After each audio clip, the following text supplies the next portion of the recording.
I remember logging hundreds, maybe even thousands, of hours into Destiny 2. I told myself I was connecting. We were raiding, laughing mostly at each other's terrible jokes and strategizing like we were planning a real-world invasion. It felt like a brotherhood.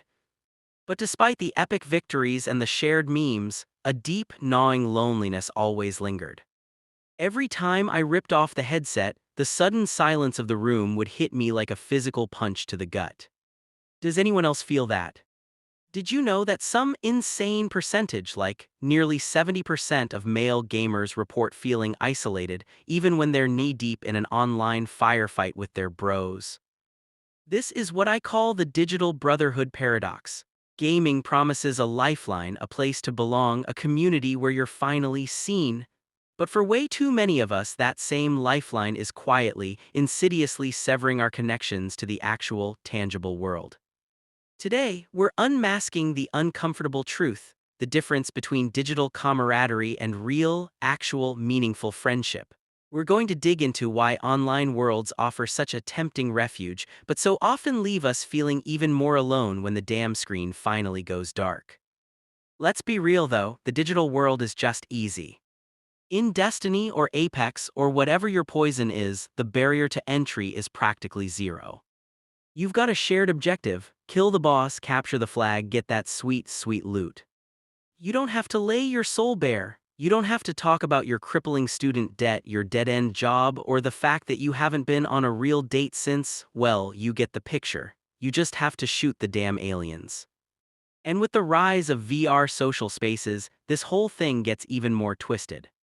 In VR, you can be anyone. You can hide your thinning hair, your dad bod, your crippling social anxiety behind a perfectly sculpted avatar with abs for days. But this creates a sinister identity trap. With deepfakes and expertly curated personas, we're not just hiding from the judgmental eyes of the world, sometimes we're actively hiding from ourselves. We get addicted to the mask because the mask feels powerful, confident, in control, while our real selves feel vulnerable, exposed, and frankly, kind of pathetic. But here's the gut punch: real meaningful connection. It takes guts. It takes showing your actual flawed self. And let's face it, most of the time, gaming actively discourages that. We build these invisible walls, brick by virtual brick. We have raid buddies, not real-life buddies. You might trust your guildmate to revive you after a particularly brutal boss fight, but would you call him when you're spiraling at 3 a.m., convinced you're about to lose your mind? If the answer is a resounding hell no, then we desperately need to start bridging these two worlds. We need to start reclaiming real, honest-to-God connection. This doesn't mean you have to ditch your gaming rig and become a hermit. It just means you have to be intentional. It means turning on the damn camera in Discord so people can actually see your face, your goofy grin, your messy hair. It means asking a squadmate, "Hey man, how are things actually going offline? Seriously, are you doing okay?"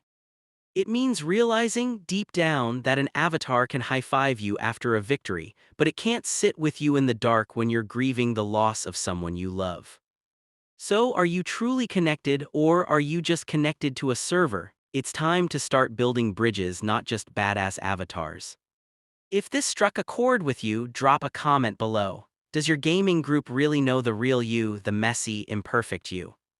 Let's get real about it and subscribe to Unmasking Mental Health for more painfully honest conversations about men, minds, and navigating this gloriously messed up modern world. I'll see you in the next video, and remember, you're not alone in feeling this way, not even close.